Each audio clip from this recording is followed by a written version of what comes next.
benissimo, grazie. Grazie a lei, piccola miss.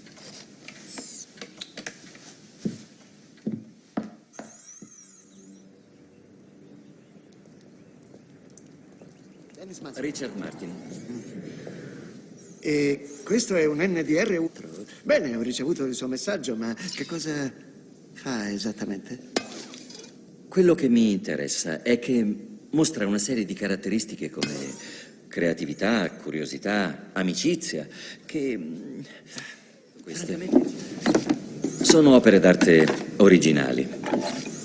E ieri sera Andrew ha detto: mi sono divertito a farle. Divertito?